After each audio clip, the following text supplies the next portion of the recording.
비상계엄 선포에 대한 대국민 담화 이후 닷새 만에 윤석열 대통령이 또다시 담화를 발표했습니다. 계엄 선포 배경을 밝히고 끝까지 싸우겠다며 조기 퇴진을 사실상 거부했습니다. 관련 내용을 박상규 시사평론가, 최창렬 용인대 특임교수와 짚어봅니다. 어서 오세요. 안녕하십니까.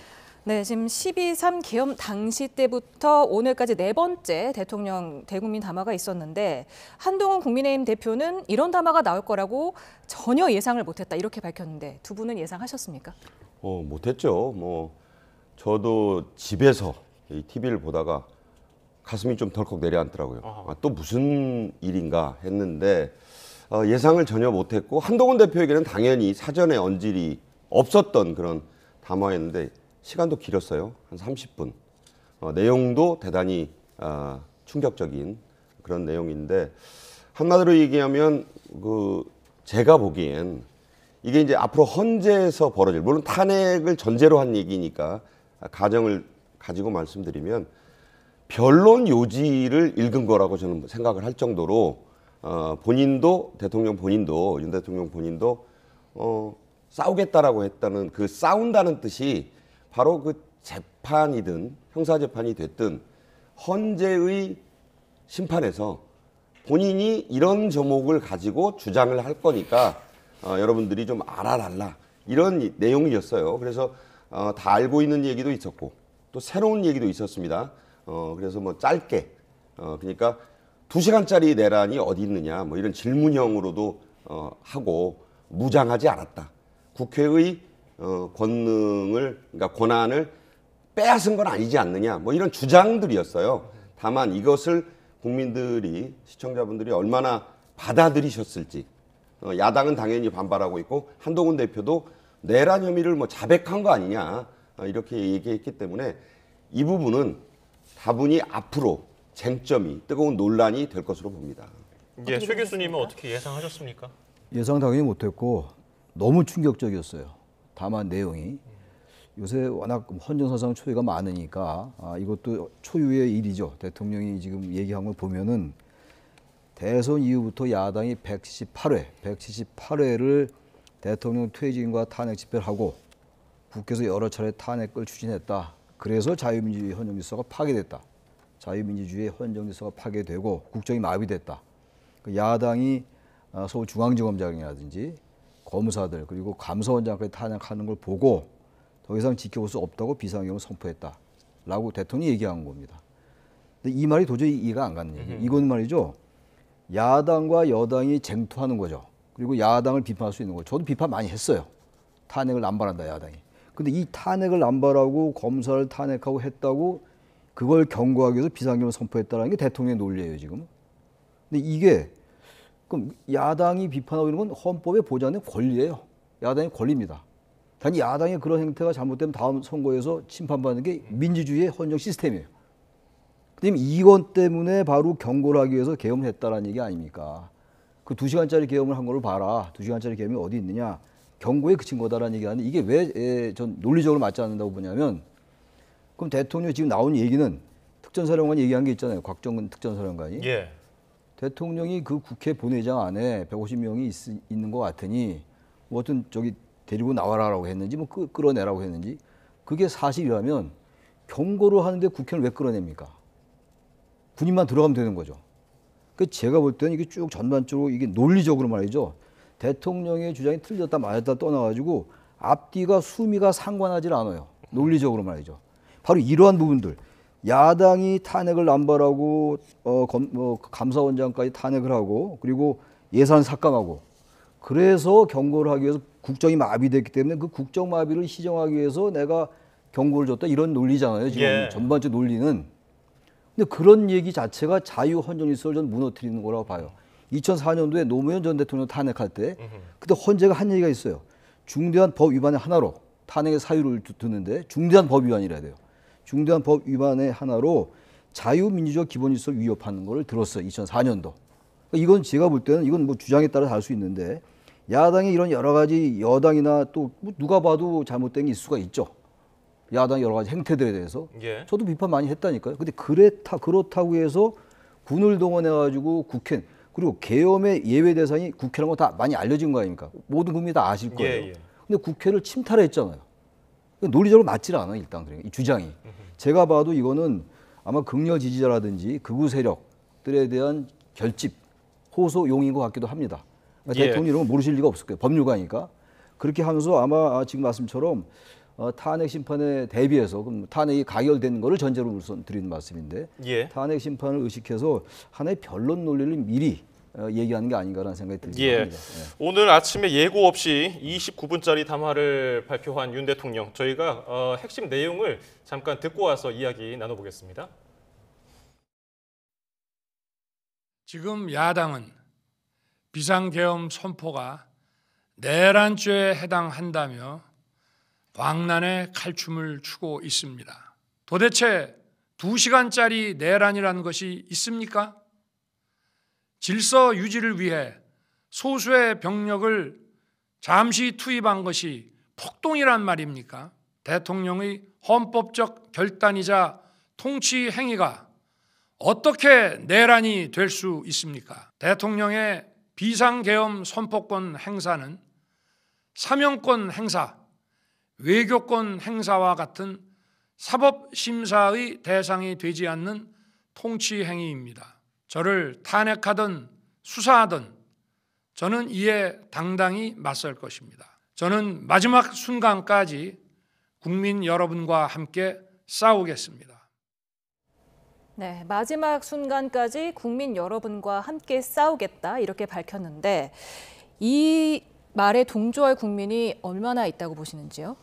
제가 그 숫자를 말씀드리는 것은 부적절하고요. 현재로서는 그 대단히 여론이 윤 대통령의 저런 주장에 동의하지 않는 분이 많은 것은 여러분도 아시고 저도 아시는 그런 상황인데 다만 이게 헌법재판소로 이제 갈 것으로 보여요. 예단할 수는 없지만 14일 토요일 오후 5시에 표결은 저는 단지 표차의 문제일 뿐 예. 가결이 될 것으로 봅니다.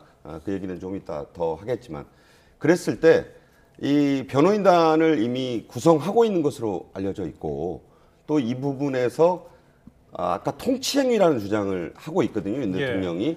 근데 이 부분을 놓고 이제 치열한 법리 공방이 있겠죠. 헌법학자들도 나와서 이 부분을 다툴 겁니다. 그러니까 이게 옳으냐, 그러냐, 맞냐, 틀리냐도 여기서 뭐 감정적으로 얘기할 성질의 것이 안 돼요. 엄청 중요하고 국가의 명운을 가를 그런 판단이기 때문에 지금 현재의 6명의 헌법재판관이 빨리 9명의 정수를 채워야 된다고 저는 봅니다. 예. 민주당도 2명을 이미 추천해 놨고 국민의힘도 1명을 추천해서 이걸 빨리 이제 해야 되는데 자 이게 또 문제가요.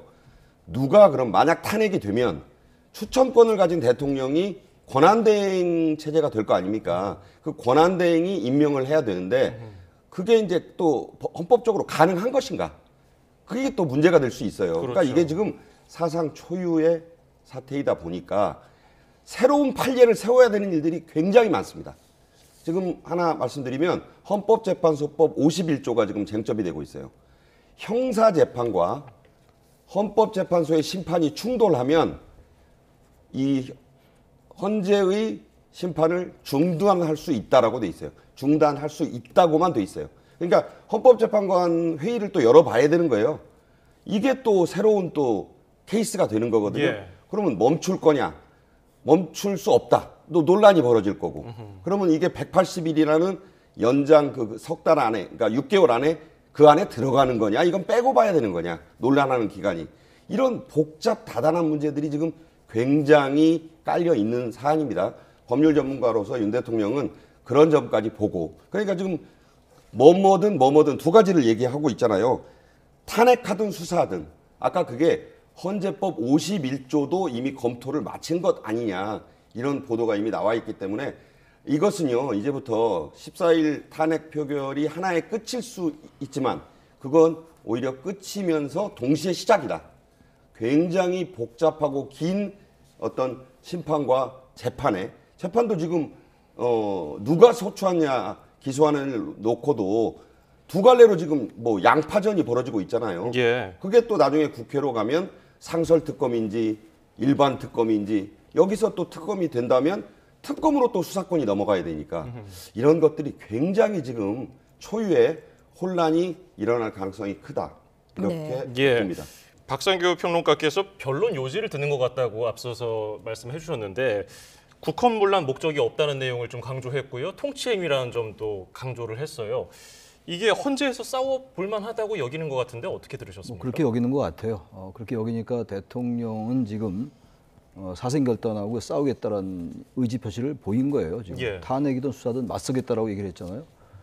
광란에 칼춤을 추고 있다 이런 얘기도 했고 그랬는데 이게 이제 앞서 말씀하신 거에 동의하면서도 좀 다른 견해가 있을 수 있다고 보는 게 예. 지금 탄핵이라는 것과 소추는 약간 다를 수 있어요. 지금 헌법 77조에 나와 있는 게 전시 사변 또는 이에 준하는 국가 비상사태 때 병사를 동원해서 법원과 정부를 통제하는 게 계엄이라고 나와 있어요. 헌법 77조에 나와 있습니다. 이거는 내란죄와 관계없이 헌법과 법률에 위반했을 때를 얘기하는 거예요. 그러니까 다시 말하면 2024년도 12월 3일 날 10월 밤 10시 23분인가 28분의 계엄 선포가 과연 헌법이 규정하고 있는 비상계엄의 요건에 맞느냐 안 맞느냐가 가장 중요합니다.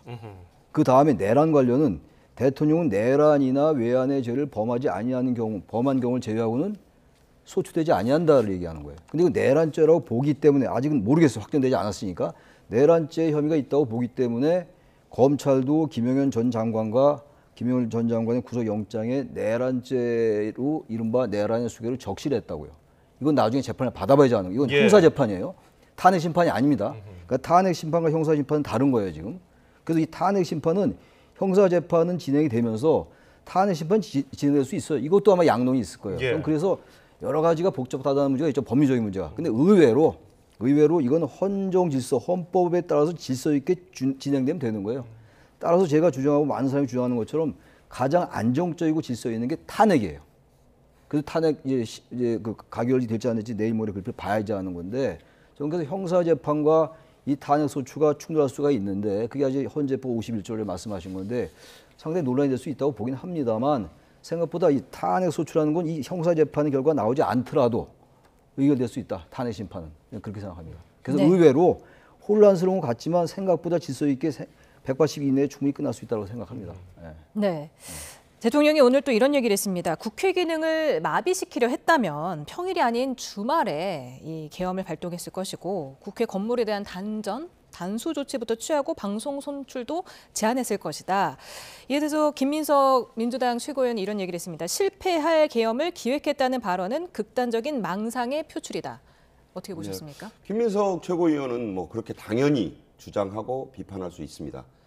그러나 또 한편으로는 그게 이제 평일 저녁이었잖아요. 그리고 실제로 무장을 했다고 하고 침탈이라는 것 자체는 다 동의를 합니다. TV 중계를 통해서 봤잖아요. 유리창을 깨고 들어가고 또 문을 열려고 시도했고 뭐 그 특수부대원들이 쏟아져 들어왔고 헬기가 국회 경내에 내렸고 자 이걸 국민들이 다 봤는데 이것이 침탈이 아니다?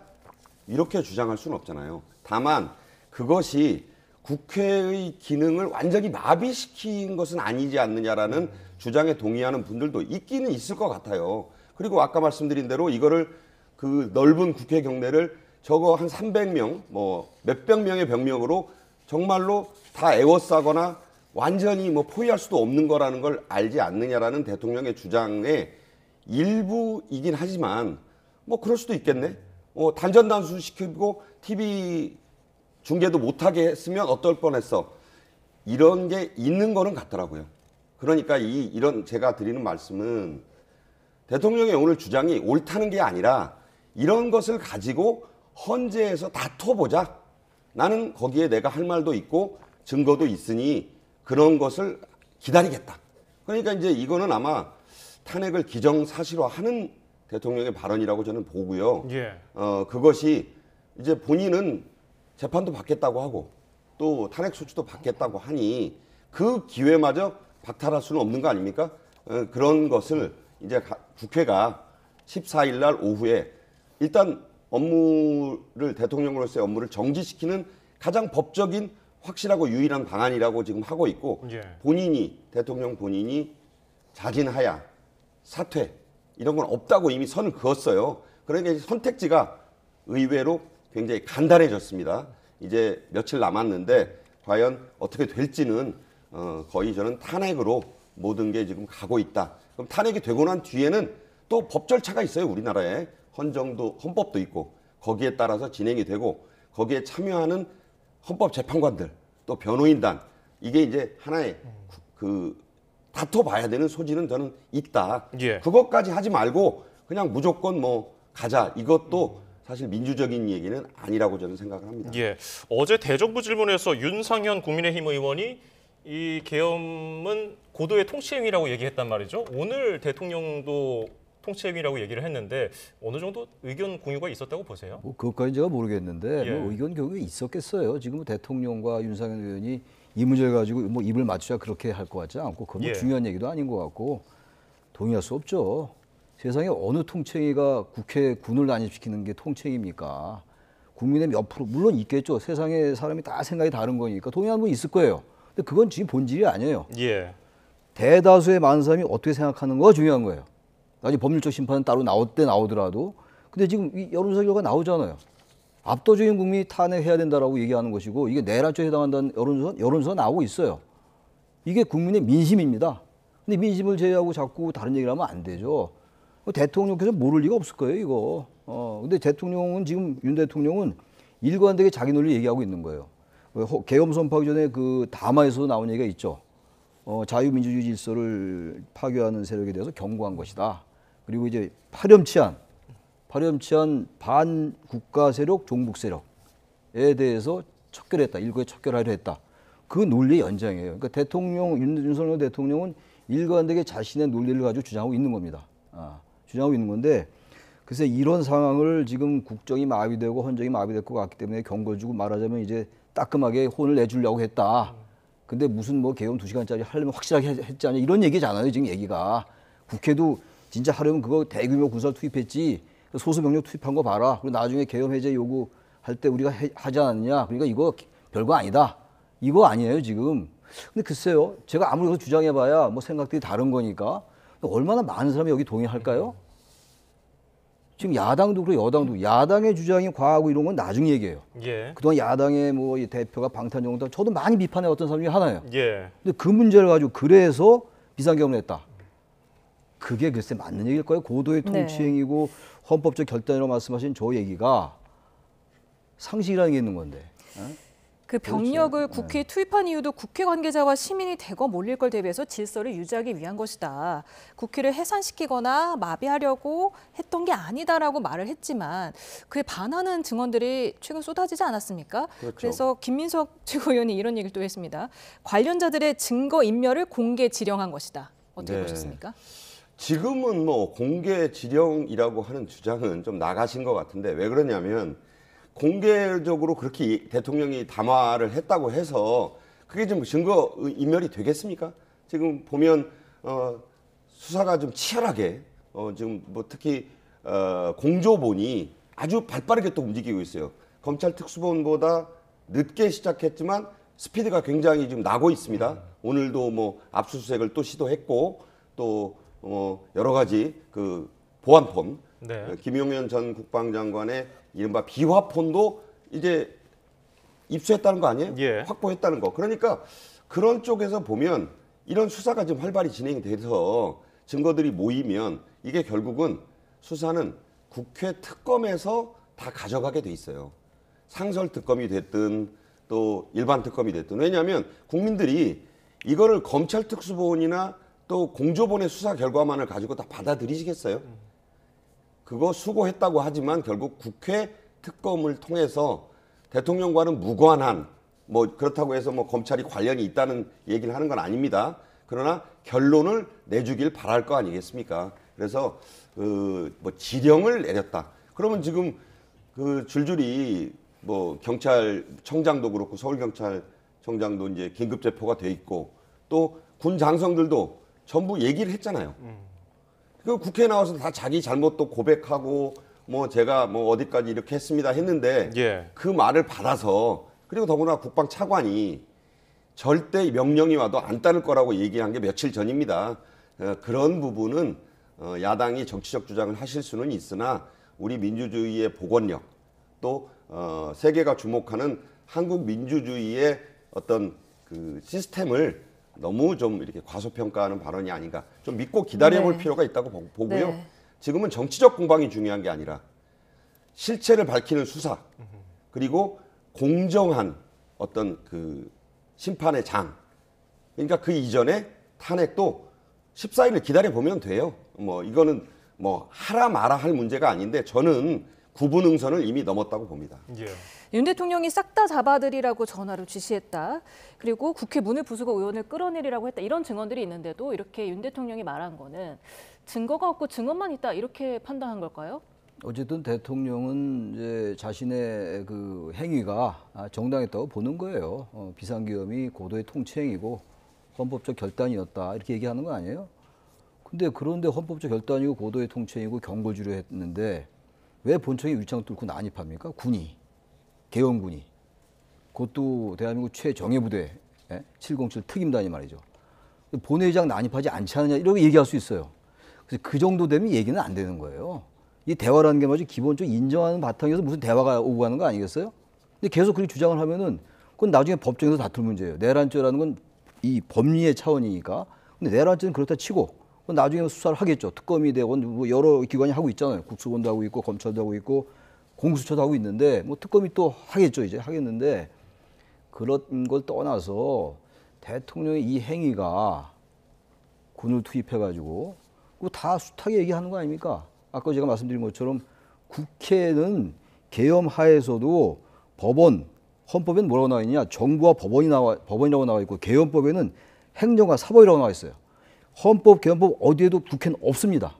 근데 국회 들어갔잖아요. 근데 어떤 이유로 이게 정당화될 수 있습니까? 이게 경고 준 것이고 내가 그러려면 단전 미리 했을 거다. 주말에 했을 거다. 그런 논리가 성립이 됩니까? 대한민국 국민이 그렇게 그야말로 뭐 대한민국이 K민주주의라고 얘기하는데 이미 K민주주의는 무너졌어요. 어느 나라의 민주주의가 군이 국회에 난입합니까? 미국, 영국, 독일 이런 데서 난입하는 거 봤어요? 못 보셨잖아요. 전 이거는 대통령의 주장이고 나중에 예. 헌지에서 심판할 때 여러 가지 논리가 있겠죠. 또 변론도 할 것이고 이렇게.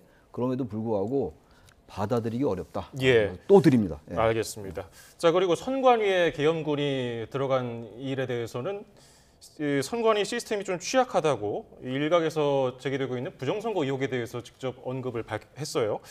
근데 이게 선관위에서는 자기 부정이다 이게 하고 있는데 이런 발언들이 나중에 또 논란거리가 될 수 있겠어요. 그렇죠. 이제 본인이 선관위 주장이 바로 나왔잖아요. 예. 본인이 당선된 선거를 부정하는 말씀 아니냐. 그렇잖아요. 어쨌든 작은 표차가 됐더라도 당선이 됐는데 이게 웬 얘기냐 이런 항변입니다. 예. 답은 일리가 당연히 있는 말씀이고 대통령은 사실 40 총선의 부정을 의심하는 것 같아요. 그런데 이제 이게 이미 많이 나온 얘기입니다만 이른바 극우 유튜버들이 일관되게 주장을 해왔던 이게 조작이다. 근데 이제 오늘 윤 대통령은 실제로 일부를 그 감사원이 시스템 점검을 해보니까 이게 문제가 엄청 많았다. 자료를 내달라고 했더니 안 했다. 뭐 이런 이제 본인이 대통령으로서 알고 있는 얘기들을 했잖아요. 자, 이것도 나는 이런 주장과 증거를 갖고 있는데 근데 이제 다만 그렇다고 해서 중앙선관위에 군을 보내서 그것도 국회보다 먼저 보내서 그 자료를 말로는 확보지만 사실 국민들이 보시기에는 탈취라고 생각을 할 수밖에 없어요. 물론 이게 또 미수다. 그러니까 이게 뭐가 좀 국민들은 굉장히 좀 불편하고 이게 말이 되나? 이런 생각들을 하시는 거예요. 아니 미수면 죄가 안 되고 뭐 이런 거야? 이런 지금 말씀들을 하고 계신 거잖아요. 그러니까 이 부분은 지금 여기서 그게 잘했다고 하는 분들은 난 거의 없으리라고 봐요. 네, 대통령의 논리대로라면 앞으로도 선관위 시스템에 문제가 있다는 의심이 들 때 계속해서 계엄군을 보내도 된다 이런 논리입니까? 성립이 안 돼요. 제가 볼 때 어떤 논리로도 지금 선관위가 대통령이 뭐라고 그러셨습니까? 담화에서 선거관리위원회가 헌법기관이기 때문에 수사하기가 어렵다. 그게 뭡니까? 바로 그래서 헌법기관으로 지정해 놓은 거예요. 선거라는 게 민주주의의 가장 기본적인 시스템이기 때문에 이렇게 해놓은 겁니다. 헌법에서. 그러니까 아무나 들어가지 말라는 거예요. 그래서 그게 안 되기 때문에 군이 들어갔다는 논리잖아요. 지금 앵커께서 말씀해 주신 그럼 앞으로도 그게 안 되면 무조건 군이 들어갑니까? 그 논리가 이런 걸 견강부회라고 하는 겁니다. 제가 보기엔 논리가 성립이 안 돼요. 이 주장이 옳고 그런 걸 떠나가지고 논리 자체가 선관위의 조사를 위해서 군을 투입했다는 거잖아요. 그 위법한 거 아닙니까? 위헌적인 거 아니고? 그 위헌적이고 위법적인 건 탄핵하라고 나와 있잖아요, 헌법에. 뭐가 그렇게 복잡합니까? 헌법은 그러라고 있는 거예요. 그러라고. 그리고 국회는 침탈하지 말라는 게 87년도 민주화 헌법 때 들어간 거예요. 저도 아무리 계엄이라 할지라도 국회는 놔두라는 거거든요. 그걸 어겼잖아요. 어겼는데 뭐 다른 말이 뭐가 필요합니까? 그러니까 내란죄가 성립할지 안 할지는 별개 문제고 계속 말씀드리는 거예요, 제가. 그건 앞으로 수사를 해보는 문제고. 예. 근데 내란죄, 형사적인 문제, 이 문제는 원래는 대통령은 말이죠, 살인을 해도 수사할 수 없어요. 근데 내란죄가 해당돼서 있기 때문에 수사를 지금 하는 거란 말이죠. 근데 지금 탄핵이란 문제, 헌법재판소는 탄핵 심판하는데요. 일반 형사재판하는 데가 아니라고요. 예. 그걸 혼동하면 안 된다는 말씀 다시 한번 드립니다, 제가. 알겠습니다. 자, 대통령 담화가 있은 이후에 국민의힘에서도 내용이 상당히 불거졌습니다. 지금 의원총회에서는 이 담화 내용을 두고서 공개 설전이 벌어졌는데요. 저희가 이 내용을 듣고 이야기 이어가겠습니다. 지금의 상황을 반성하는 것이 아니라 지금의 상황을 합리화하고 사실상 내란을 자백하는 취지의 내용이었습니다. 저는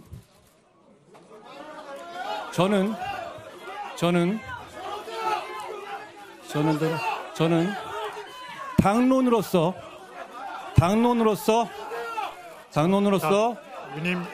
탄핵을 찬성하자는 제안을 드립니다. 내란죄라고 이 대표님께서 단정하시는 것은 좀 서두른 감이 있지 않느냐는 생각이 들어서 드리는 말씀입니다.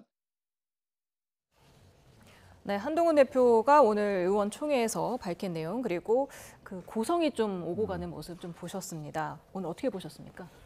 저는 한동훈 대표의 말에 상당히 동의를 하는 편이에요. 저는 개인적으로 동의를 하고. 근데 한동훈 대표의 생각이 여전히 국민의힘에서는 다수파에 의해서 밀리는 것 같아요. 오늘 이제 원내대표로 권성동 오선 의원이 선출이 됐잖아요. 당연히 오선 의원, 권성동 의원과 한동훈 대표와는 뭐 결이 맞지 않죠. 그러니까 지금 이 사안을 보는 관점이 전혀 다른 것 같아요. 이철규 의원 말도 일리는 있죠. 내란죄로 단정하면 안 된다. 단정하면 안 되죠. 최종적으로 재판부의 얘기가 나와야 되는데 말이라는 게 생각의 표현이에요. 어느 쪽에 무게를 두냐의 문제거든요. 말은 틀린 말은 아니에요. 근데 되게 많은 사람들이 이거 내란죄 혐의가 있네라고 얘기하는 것하고 단정하지 마. 둘 다 맞는 얘기입니다만 그건 전혀 다른 얘기거든요. 그래서 제가 볼 때 글쎄요. 그럼에도 불구하고 14일 날 탄핵은 저도 가결될 것 같아요. 아까 우리 박상민 평론가님 말씀처럼. 저는 생각보다 꽤 많은 표로 당선될 것 같아요. 가결될 것 같아요.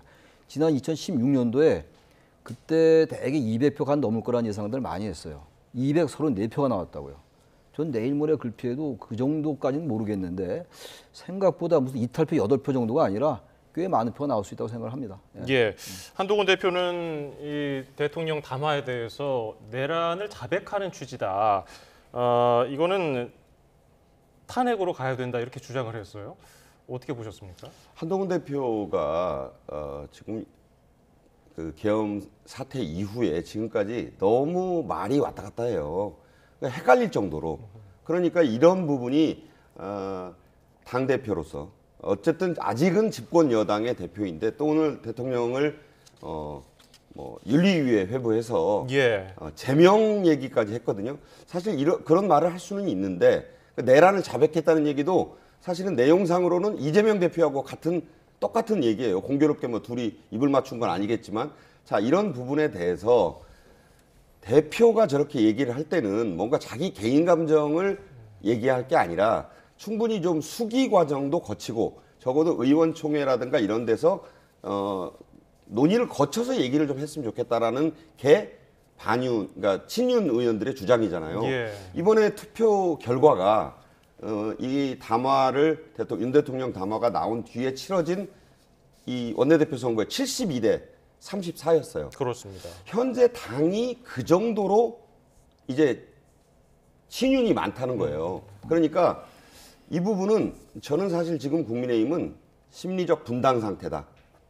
거의 뭐 그냥 쪼개져 있는 것 같아요. 그러니까 저게 같이 당을 하고 있는 사람들은 저럴 수가 없어요. 제가 보기에는 지금 이렇게 얘기하잖아요. 저 권성동 대표로 중진회의에서 한다 그러니까 뭐라 그랬습니까? 부적절하다. 자, 부적절한 대표가 2배가 넘는 표차로 당선이 됐어요. 거기에 대해서 이 동거를 해야 되잖아요. 두 원내대표와 대표가. 저는요. 예. 추경호 대표 때보다 훨씬 더 엄혹한 이 대립체제가 형성이 됐다. 거의 이제 두 개의 머리가 존재하는 기형 정당이 출범했다고 저는 보고요. 물론 권성동 대표는 이 사태를 마무리 짓고 길게 할 생각이 없다 그랬는데 지금 이 국민의힘이 그렇게 길게 호흡할 수 있는 당이 아니에요. 그런 점에서 적어도 보수층 혹은 국민의힘을 지지하는 분들이 볼 때 너무 실망하실 것 같아요. 그리고 저게 이제 오늘 저 의총장을 보면 14일 날 표결이 어떻게 될지를 저는 예측할 수 있다고 봐요. 어허. 18과 34 사이. 다시 말해서 한동훈 대표와 함께 그 국회 본회의장에 들어가서 계엄 해제를 찬성했던 분이 18명 의원. 예. 그리고 이번에 원내대표 경선에서 권성동 의원이 아닌 김태호 의원을 찍은 34명. 어허. 그 사이의 표가 이제 이탈할 거라고 봐요. 34표에 가깝거나 그 이상이면 한동훈 대표가 더 힘을 얻겠지만 이게 뭐 18표도 아니고 그 이하로 나오면 이건 굉장히 또 한동훈 대표는 곤혹스러운 입장이 될 거고 자, 과연 이게 일사불란은 그만두고 저렇게 면전에서 싸우는 당이 과연 앞으로 같이 갈 수 있겠느냐 굉장히 한심하고요. 볼 때 참 지지하는 분들조차도 우려하는 모습이다 이렇게 봅니다. 네, 그래서 원성동 신임 원내대표가 탄핵보다 무서운 게 분열이다 이렇게 얘기를 하기도 했었고 한동훈 대표는 63%의 당원 지지를 받아서 당선된 민주적 정통성을 확보한 대표다. 주요 현안마다 충분히 상의하겠다라고 말했는데 지금 분당 수준이라고 하셨는데 어떻게 보십니까? 분당 전 이런 건 본질이 아닌 것 같아요. 지금 국민의힘은 말이죠. 민심에 부합하지 못하고 있어요. 거기서 뭐 분당 분열이 뭔 의미가 있습니까? 그게 어느 정도 민심에 부합하는 가운데서 자신들끼리의 생각, 정책을 둘러싸고 이견이 있고 이런 경우는 그렇게 과도하게 정책이나 이런 거 둘러서 싸울 때 그때 비판하는 건데 지금 국민의 많은 사람들이 지금 이게 문제가 있다라고 얘기하는데 국민의힘의 많은 사람들은 문제가 없다라고 얘기하는 거 아니에요 지금. 그게 본질이에요. 분당해도 돼요. 지금 국민의힘은 지금 보세요. 지금 국민의힘이 얘기한 지난 14일 날, 지난 7일 날이죠. 7일 날 아예 퇴장을 해서 그 많은 비판에 직면하면서 내일 모레 들어간다는 것까지 나와 있는 거 아니에요. 내일 모레 글피인가요? 14일 날. 그것까지 다 됐는데 가결될 것 같긴 한데 2016년도 다시 예를 들면 그때 새누리당이 62표가 이탈했다고요. 그때만도 못한 거예요. 지금 국민의힘이.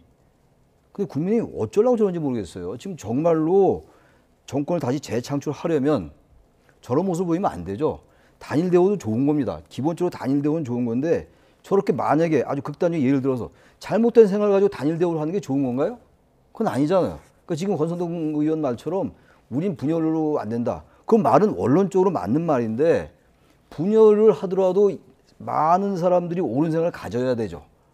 그게 본질 아닙니까? 저는 그렇게 생각해요. 그러니까 저는요. 네. 이게 한동훈 대표와 권성동 원내대표가 아무리 본인이 서로가 불편하더라도 같은 목소리를 내서 일단 이렇게 얘기하잖아요. 권성동 신임 원내대표는 부결 당론이 바뀐 게 없다. 그런데 한 대표는 즉각 윤 대통령의 직무는 정지돼야 한다. 그렇죠. 자, 이게 같은 당의 1, 2인자가 할 얘기입니까? 그러니까 이 의견부터 모아야 돼요. 부결을 당론으로 안 할 거고 자율투표를 할 건지 국민들에게 명쾌하게 설명을 하고 이번에는 이렇게 가기로 했습니다. 차라리 표로 하든가. 근데 한동훈 대표 측에서는 34대 72가 말해주듯이 이것도 표결에 붙였다가는 부결 당론이 결정이 된다고 생각하는 것 같아요. 그런 결과가 예상이 되니까 저러는 건데 저는요. 이러면 어떻게 14일 날 표결이 되느냐. 그냥 각자 알아서 나가서 또 찍는 거예요. 그렇다면 또 권성동 원내대표는 어디 또 모여서 70명 넘는 사람들은 안 들어간다고 할 건지 국민들에게 그런 모습을 보여서는 안 됩니다. 들어가서 이 민주정당답게 하든가 자율투표를 하든가 헌법기관이라면서요. 정말 답답하고 빨리 국민들에게 이번에는 안 되더라도 다음에는 국민의힘의 기대를 좀 걸 수 있겠구나라는 모습을 보여야 돼요. 민주주의의 선거라는 건 탁구 같은 거예요. 저쪽 테이블로 넘어갔다가 또 이쪽으로 올 수도 있는 거잖아요. 예. 저쪽으로 넘어간 공이 이쪽으로 다시 오려면 여기가 잘하고 있는 모습을 보여야 공이 넘어올 거 아닙니까? 좀 길게 보고 정치를 했으면 좋겠어요. 예. 근데 당론이라는 걸 말이죠. 당론은 정당의 문제예요. 이건 국가의 중대 사안입니까? 헌법기관이잖아요. 그럼 이럴 때는 자유투표를 맡기는 게 맞아요. 저렇게 당론은 아직 부결이다로 얘기하고 지금 이제 한동훈 대표는 다른 얘기를 하고 있는 거 아니에요. 그 지난 불과 며칠 전에는 당론으로 아예 퇴장을 한 거란 말이죠. 그렇다면 이럴 때는 말이죠. 이거는 권성동 대표도 이제 원내대표가 됐으니까 권성동 원내대표도 과도하게 이 무슨 뭐 당론이 부결이다고 얘기할 게 아니라 이럴 땐 개인에게 맡기면 돼요. 그래서 당론을 가결로 하기까지 너무 부담스럽다면 당론 없다. 이번에는 그냥 자유투표로 합시다. 그게 민주정당의 모습입니다. 이럴 때는. 근데 그런 거 해야지 모르겠어요. 예. 자, 이런 가운데 윤 대통령이 오늘 법률안 안건을 수십 가지를 좀 제가를 한 일이 있었어요. 이게 국정 복귀 의지냐 이런 해석도 있는데 오늘 통과한 뭐 김건희 여사 네 번째 뭐 이 특검법이라든지 이런 것들에 대해서 거부권을 행사할 제2요구를 할 가능성 어느 정도 있다고 보세요?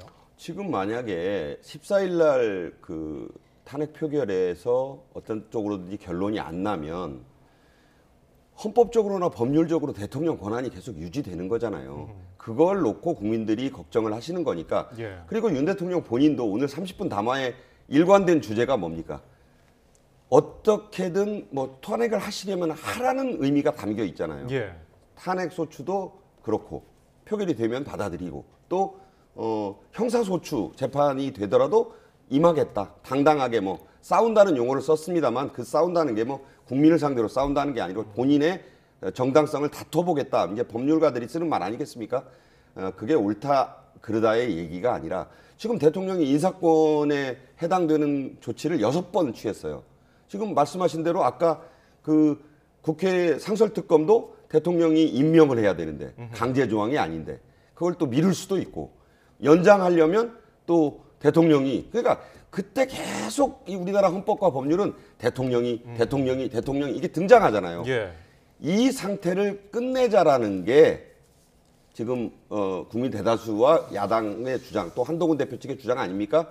그러니까 이 부분을 우리가 성숙된 민주주의를 가진 나라답게 14일 날 표결로 정리를 하고 윤 대통령도 그걸 예상하는 것 같아요. 그 뒤에는 또 거기에 맞는 민주적 프로세스에 따라서 해보자. 그러면 우리 국민들께서도 일상을 좀 어느 정도는 회복하시면서 헌재 심판을 기다리고 또 다른 쪽에 시선을 줄 수 있다고 봐요. 지금 국민의힘의 상당수 의원들, 친윤계 의원들의 생각은 이재명 대표의 재판도 해야 된다 그러는데 지금 모든 주장이 이 거대한 사안에 묻혀 있어요. 일단 14일 날 탄핵 표결이 되면 그 가결이 되면 그 다음에 국민들께서는 시간을 좀 두고 자 이제 그때 다른 사안에 대해서도 눈길을 주실 거예요. 지금 그 문제까지를 테이블에 올려놓고 얘기하면 너무 다른 것에도 지금 머리가 아파 죽겠는 그리고 우울증이 지금 도지게 생긴 국민 여러분에게 과혹한 그런 상황이 된다. 그래서 일단 빨리 국민의힘은 당론 뭐 안 좋다고 그러셨는데 어쨌든 민주적으로 빨리 결론을 내시고 자율투표 맡기든가 하고 다른 데 좀 주력을 했으면 좋겠어요. 이 문제를 가지고 예. 저렇게 싸우는 모습 볼 때마다 지금 당장 선거가 없다고 저러는데요. 국민들은 다 기억하세요. 정말 내후년 지방선거가 걱정되는 당입니다. 네, 이번 토요일에 탄핵안이 가결된다면 지금 현재 헌법재판소 재판관이 6인 체제 아니겠습니까? 네, 그래서 심리는 가능하지만 6인 전원이 모두 찬성해야만 인용이 되는 거지 단 한 명이라도 이탈이 없어야 되는 거잖아요. 그렇죠, 이 때문에 윤 대통령이 기각 결정을 기대하고 있다 이런 얘기도 있습니다. 그럴 것 같긴 해요. 7명이 참석을 하고 7명 이상이 참석을 해서 6명이 나와야 돼요. 지금 이제 6명밖에 없으니까 이제 민주당은 아마 탄핵 심판하기 전에 어떻게든 이제 헌법재판관을 보완하려 할 거예요. 근데 지금 대통령은 6명 중에서 1명이 이탈하기는 쉬우니까 그러면 이제 기각되는 거잖아요. 아마 반대 생각을 이제 이쪽은 하고 있는 거고 민주당은 또 다른 생각을 하고 있는 건데 헌법재판 근데 이게 심리가 가능하긴 해요. 지금 지난번에 그 방송통신위원장 그때 그 탄핵 때 그 민주당이 그 규정을 좀 바꿔놨잖아요. 그 가처분 신청이 받아들여져 가지고 6명이 심리할 수 있다라고 그랬는데 예. 대통령을 파면시키는 거잖아요.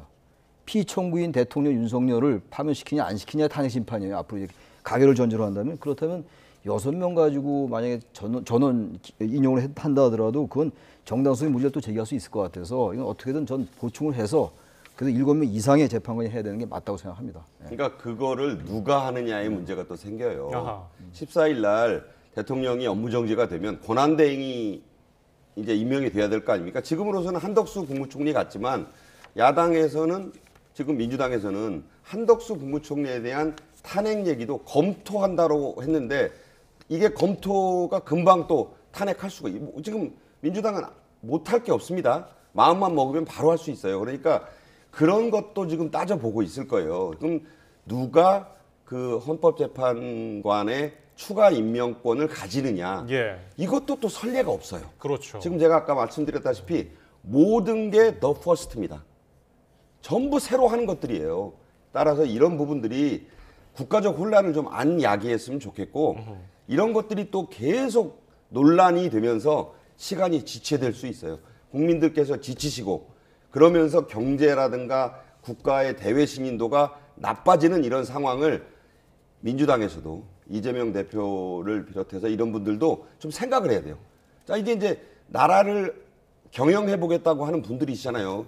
그러니까 이거를 좀 국가적 차원에서 바라보고 해야지 이게 지금 여야의 문제로만 가면 국민들이 민생이 점점 더 어려워진다. 저는 그런 생각도 해보고 있습니다. 네, 만에 하나 윤 대통령이 바라는 대로 탄핵이 헌재에서 기각될 경우에는 어떻게 되는 겁니까? 만약에 구속이 된다면 구속 상태에서 직무를 기각이 되면 일단 대통령직에는 복귀를 하는 거고 네. 아주 법리적으로 따지면 재판대로 가는 거예요. 왜냐하면 또 말씀드린다면 내란죄에 관련된 재판을 하는 거예요. 내란죄나 외환의 죄를 그거를 제외하고는 다 그것만 안 된다는 거거든요. 그거 빼고 다 되는 거라서 저는 이거는 복귀한다 하더라도 내란죄 수사를 해야 되는데 과연 복귀했는데 대통령을 수사할 수 있냐 현실적으로 그런 문제는 있을 거예요. 그러나 범죄로 볼 때는 수사할 수 있는 거죠. 대통령이라도 내란죄라면 소추할 수 있는 거니까. 네, 내란죄로 만약에 구속된 상태에서도 직무를 볼 수 있는 겁니까? 글쎄 그거는 너무나 큰 문제예요. 구속이 된 상태에서 대통령을 유지하고 있다면 볼 수는 있겠죠. 근데 사실상 거리로 봐야 되겠죠. 대통령이 그러면 감옥에 교도소에 있는데 구치소건 교도소에 있는데 대통령이 지금 유지하고 있다고 해서 그걸 거리나 사고 그게 이제 헌법에 나와 있는 거라면 헌법 71조에 나와 있는 사항인데 그럼 그거는 대통령을 유지하고 있으니까 업무를 볼 수 있다라는 설도 있을 것이고 그렇지 않다. 사실상 업무를 볼 수 없다. 거리가 된 거다라고 볼 수도 있는데 그건 그야말로 치열한 논리 다툼인데 예. 제가 볼 때 상식적으로는 일국의 대통령이 어떤 혐의로 구속이 돼 있다. 대통령직을 직은 유지할 수 있다 하더라도 과연 가능하겠어요? 그건 국민들이 용납하지 않을 것 같은데요. 그건 또 다른 문제인 것 같아요. 예, 알겠습니다. 오늘 말씀 여기까지 듣겠습니다. 박상규 시사평론가, 최창렬 용인대 특임교수였습니다. 두 분 감사합니다. 감사합니다. 고맙습니다.